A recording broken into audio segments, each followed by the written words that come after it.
Good morning. State Senator Darren Bailey has a lot of ground to make up, according to the latest poll, which shows nearly 50% of voters would choose Pritzker.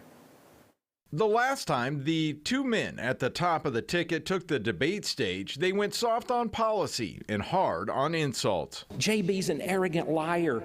This budget to him is a shell game. Well, over and over again, you've heard Darren Bailey lie just for the last 10 minutes.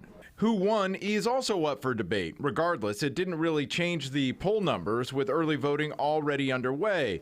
Now, a new Illinois Broadcasters Association and Research America Inc. poll found that if the election for governor were held today, Governor J.B. Pritzker would win. Of 1,000 registered voters polled, nearly 50% would vote for the Democrat. Not particularly surprising. I know that Darren Bailey has come out and said that he thinks that the poll doesn't make a lot of sense.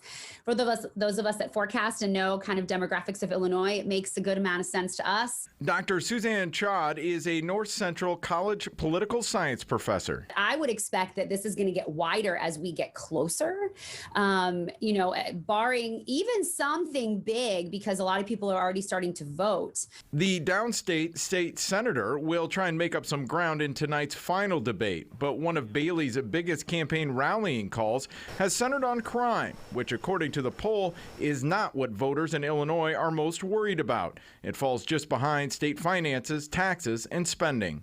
Most people, over 50% of people, are saying crime is not in play for them when they're evaluating the candidates. So the ads that people who play by the rules are playing against Pritzker aren't really doing much. It's really about finances and the economy. And what we're looking at right now is that Pritzker seems to be the one that voters feel like can handle it best. Now, of those polled, 44% identified themselves as Democrats, 30% as Republicans, and 18% as independents. Eric Rung, WGN News.